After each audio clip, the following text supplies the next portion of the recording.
Channel पे आपका स्वागत है। और आज मैं अपना और अपनी सास जी का वीडियो बनाने जा रही हूँ और आपको इनके बारे में सब कुछ बताऊंगी, इनकी पूरी जर्नी के बारे में बताऊंगी। एक्चुअली बात ये है कि मेरे बहुत क्लोज जो थे, मेरे माँ बाप, मेरे परिवार के, मेरे ससुर और अभी हाल में ही मेरे जीजा जी जो एक्सपायर हो गए हैं, तो उनको देख के मुझे लगता है ये लोग ऐसे हैं जो गए हैं वो मुझे कभी नहीं मिलेंगे। उनकी ना हमारे पास यादें रहती, ना उनकी आवाज़ सुनने को मिलती है, ना उनकी प्रतिक्रिया। तो ये सोच के मैंने इनका वीडियो बनाने की कोशिश की है कि मैं इनके बारे में, जब तक ये हैं तो काफ़ी दूर इनका साथ हमारा रहेगा, और जब ये नहीं रहेंगी तो उनकी यादें हमारे पास परमानेंट रहेंगी। तो बने रहिए मेरे संग, देखिए मैं और मेरी सास। तो फ्रेंड, मैंने सुबह की शुरुआत की है और सुबह की शुरुआत से मैंने घर का काम निपटाने के बाद मेरी ड्यूटी एक हो जाती है कि सास को नहलाना धुलाना, फिर उनको तैयार करना। और ये मुझे करने में बहुत ही अच्छा लगता है और इतनी खुशी मिलती है और मैं बहुत खुश होकर इनका करती हूँ। ये लगता है कि सारी ज़िंदगी तो इन्होंने बहुत मेहनत की है। जब इनके हाथ पैर खूब मजबूत थे, अब ये बहुत बुज़ुर्ग हैं, हाथ पैर इनके कमज़ोर हैं और ये नहीं इतना कर पाती हैं, और इसीलिए मैं इनकी खुशी खुशी करती हूँ। और इसलिए कि इनका शरीर अच्छा बना रहे, बाल इनके अच्छे बने रहे, साफ़ सुथरी रहें, देखने में अच्छी लगें। और एक तैयार करते हैं, ऐसा लगता है जैसे एक बच्चे को तैयार किया जाता है, इनको भी मैं उसी तरह तैयार करती हूँ। और बहुत खुशी होती है मुझे इनको तैयार करने में कि मैं इस काबिल हूँ कि मैं इनको कर रही हूँ, और बहुत अच्छा फ़ील होता है। तो मैंने शुरुआत सुबह से की है इनको तैयार करने की, और इनके संग हमारी मेमोरियाँ मैंने एक दिन में नहीं, काफ़ी दिन से मैं इनकी छोटी छोटी मेमोरियाँ मैंने बनाई हैं जो मैं आपको एक साथ दिखाऊंगी। और आप मेरे संग इसी तरह बने रहिए और इनकी सारी जर्नी जितने दिन से ये घर में आई हैं सब कुछ मैं आपको दिखाऊंगी। एक्चुअली घर तो सब इन्हीं का है, वो तो एक है कि मेरा घर नहीं है, सास का घर है और मैं इनके घर में आई हूँ। और बस इनका आशीर्वाद हमारे पास बना रहे, इनकी खूबियाँ और इनकी सारी जानकारियाँ मैं आपके संग शेयर करूँगी। तो बने रहिए मेरे संग, देखिए इनको। और ये शाम का वक्त है, इस वक्त हम सब लोग इकट्ठे ही होते हैं। मेरा भी मंदिर से आने का वक्त हो जाता है, बड़ी बेटी भी कॉलेज से आई हुई है, और जब हम सब लोग इकट्ठे होते हैं तो इस वक्त चाय का चलता है, तो सब लोग साथ बैठ के चाय पीते हैं। और बड़ी बेटी दादी को लेके आई है, हम लोग चाय वगैरह पियेंगे और पूरे दिन क्या हुआ कैसे हुआ अपनी गपशप लगती है, हालचाल लेते हैं एक दूसरे के।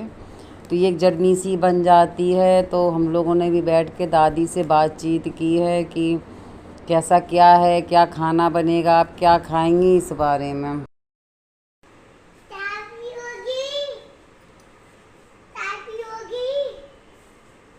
उन्हें सुनाई ही नहीं दे रहा। सुन नहीं पा रही दादी अभी।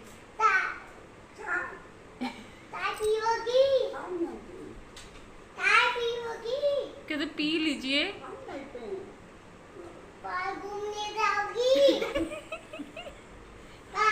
कहते लड्डू खाओगी, कहते दादी लड्डू खाओगी, लड्डू। हाँ नानी, ठीक है। हाँ ठीक। घूमने चलोगी? घूमने चलोगी? नहीं, नाच हो गई अब। आज क्या खाया था? क्या खाया था आज? हम तो भूल जाते। ब्रेड खाई थी? खाई थी। रोटी? रोटी खाई थी? हाँ? रोटी खाई थी? क्या? हाँ? दो। और बहू ने नहवाओ तो नहाओ हतवार। नहीं, सफरो आतो। मैंने पट्टी मान दी। अच्छा। उनसे उन्हें नहाना समझ में नहीं आ रहा है, इसलिए उनसे उनकी भाषा में बात की जा रही है।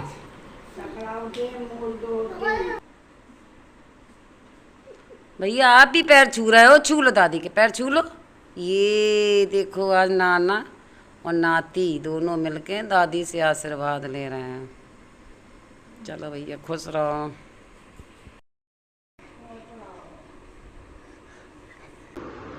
खा लो दादी, समोसा चंचल आई है आपके लिए, खा लो। हाँ, कह रही कि दादी समोसा, हमारी कह रही मेरी दादी समोसा अच्छा लगता है, खा लो। आज फादर्स डे है तो पापा के लिए लाए हैं और आपके लिए लाए हैं। देखो बउआ भी बैठा है, बउआ के लिए कोल्ड ड्रिंक आई है। और बताओ दादी, और क्या खा जा रही है?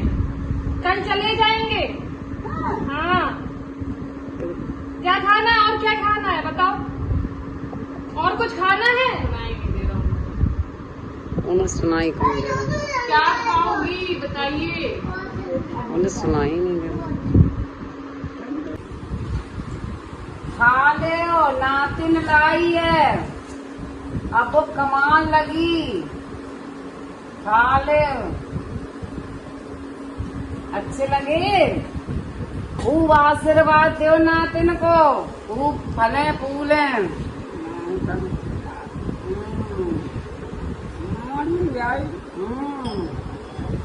बढ़िया लग रहा है। आशीर्वाद दिया करो बस।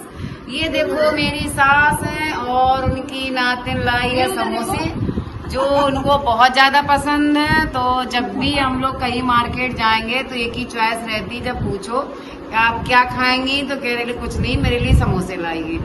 तो ये समोसे कितनी शौकीन है, उन्हें दिन में कई बार दो, वे कई बार खा सकती है। तो हैं बहुत बुजुर्ग लेकिन बहुत अच्छी हैं और बहुत हम लोगों के लिए सोचती हैं और ऐसे ही आशीर्वाद देती हैं। तो आज समोसा पार्टी, तो हम लोग समोसा पार्टी करते हैं। Bye bye.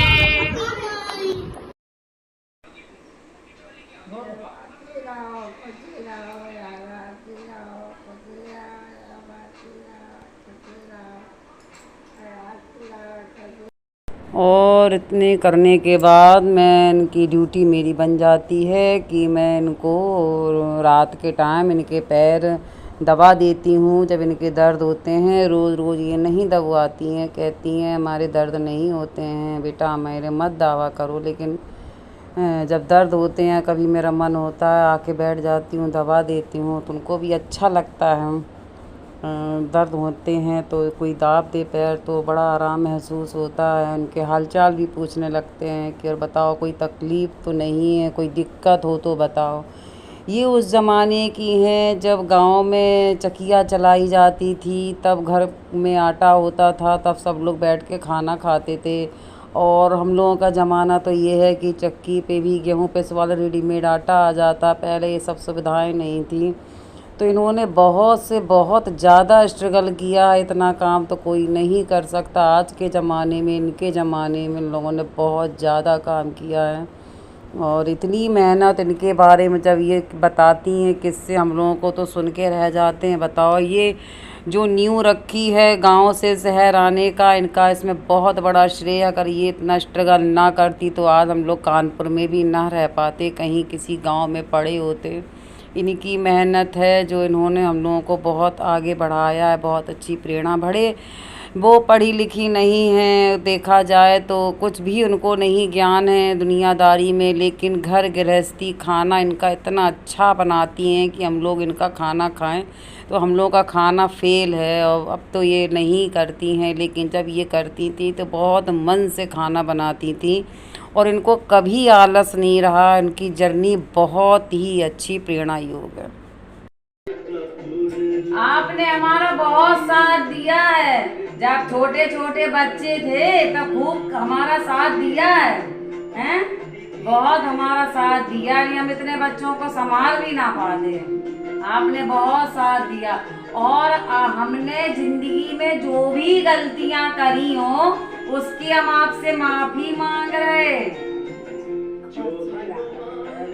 हमें माफ कर दो। अगर हमने कभी आपसे कुछ गलत बोल दिया, ऊंची आवाज में बोल दिया, तो उसके लिए हमें माफ कर दो माँ हमारी।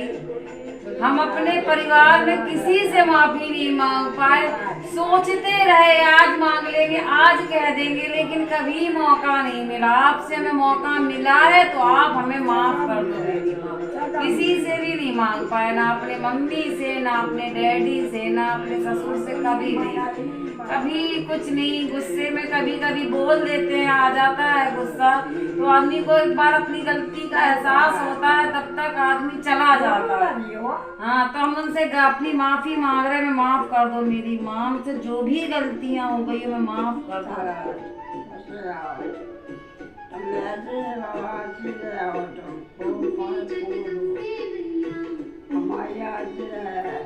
बस यही है कि हमारी आत्मा है कि वो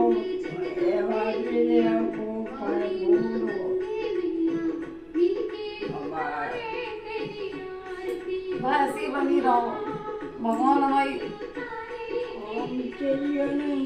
आराम से रहो, कोई दिक्कत नहीं। बस यही था मन में कि कभी न कभी हमने कुछ गुस्से में बोल भी दिया हो, लेकिन आपने हमारा बहुत साथ दिया, बहुत।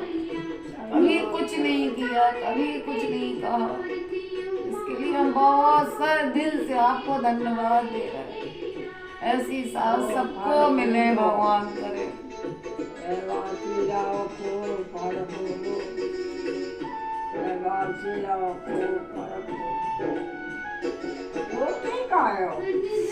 याद आती है कभी कभी, जब कभी किसी से कुछ नहीं कह पाए। हमारी भी माँ चली गई, हमारे भी पिताजी चले गए, किसी से कुछ नहीं कह पाए। अब सोचते रहे कि कहेंगे कहेंगे, मौका ही नहीं मिला कभी भी। इतने स्ट्रगल रहा, इतना रहा, कभी कुछ चलो। और भूख लगी, रोटी ले आए? अभी नहीं लगी, जब लगे मांग लेना खाना, ठीक है? बना के रख दिया, भूख लगे तो खाना खा लेना, ठीक है? तुमने खा ली? अभी हमने नहीं कहा, अभी तो ज्यादा टाइम नहीं हुआ, 10 ही तो बजे हैं। खा ले, खा लेंगे, आपको भूख लगे खा लेना, ठीक है? और पैर दर्द हुआ करें बता दिया करो, दांत दिया करें, ठीक है? अभी खा लें। कौन कहता है कि सास माँ नहीं होती? कभी आप उनकी बेटी बनकर तो देखिए, वो आपको इतना प्यार दे देंगी कि आपकी माँ का प्यार भी आपके लिए कम पड़ जाएगा। और मेरी सास बहुत अच्छी हैं, लाखों में एक हैं, तो इनकी जितनी भी बढ़ाई करें कम है।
तो फ्रेंड आपने देखा, हमने अपने सास के बारे में जितना पता था आपको बताया, और उनके बारे में जितना भी हम बता पाए कम है। उनकी प्रेरणा बहुत है हमारे लिए, उन्होंने हमारे लिए बहुत कुछ किया है। उनका किया हुआ हम उनको लौटा नहीं सकते, बस उनके कुछ दिए हुए संस्कार हैं जो हम आगे पीढ़ी तक ले जाने की कोशिश करेंगे। और बने रहिए मेरे संग, देखते रहिए मेरे ब्लॉग को, और मेरे चैनल को लाइक कीजिए, सब्सक्राइब कीजिए। बोलिए राधे राधे।